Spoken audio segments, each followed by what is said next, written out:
IPhone 12 வச்சிருக்கவங்களுக்கு கூட இந்த update கொடுத்துருக்காங்க. அதான் ரொம்ப பெரிய விஷயம். ஏன்னா அந்த மொபைல் வந்து 4 வருஷம் ஆகுது. ஆல்மோஸ்ட் 5 GB கிட்ட வந்துச்சு. ஸோ 14 Pro Maxல வந்து நான் இப்போ அப்டேட் பண்ணிட்டேன். மெயினாக என்ன உங்களுக்கு அப்டேட் கொண்டு வந்திருக்காங்க அப்படின்னா, ஹோம் ஸ்க்ரீனை வந்து நம்ம இப்போ ஆண்ட்ராய்டு மாதிரி நம்ம சேஞ்ச் பண்ணிக்கலாம். இங்கே பாருங்கள், எடிட் கொடுத்து சப்போஸ் கஸ்டமைஸ் கொடுத்தீங்க அப்படின்னா கீழே வந்து லைட்டு, டார்க் வேணும்னா டார்க்கு நம்ம கிளிக் பண்ணால் டார்க் ஆகிடும்.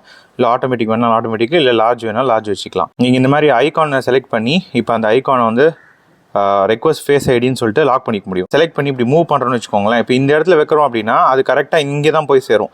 இங்கே வைக்கணும் அப்படின்னா இங்கேயே வந்து இருக்காது. பட் இப்போ வந்து எங்கே வைக்கிறீங்களோ அந்த இடத்துக்கு அது வந்து போகிற மாதிரி உங்களுக்கு கொடுத்துருக்காங்க. இதெல்லாம் வந்து ஆண்ட்ராய்டு யூஸருக்கு வந்து சிரிப்பாக இருக்கும். இந்த அப்ளிகேஷன்ஸை வந்து நீங்கள் பெருசாக்கிக்கலாம். உங்களுக்கு வந்து இப்போ ஃப்ளாஷ் யூஸ் பண்ணுறேன்னு வச்சுக்கோங்களேன். ஃப்ளாஷில் வந்து இப்போ லூமன்ஸ் அட்ஜஸ்ட்மெண்ட் கொடுத்துருக்காங்க. இங்கே பாருங்க, சப்போஸ் கம்மி பண்ணணும்னா கம்மி பண்ணிக்கலாம். கேமரா ஓப்பன் பண்ணி நம்ம ரெக்கார்ட் பண்ணிருக்கோம், ஒரு வீடியோ வந்து ரெக்கார்ட் பண்ணிருக்கோம் அப்படின்னா அதில் வந்து உங்களுக்கு பாஸ் பட்டன் வந்துருக்கு பாருங்கள்.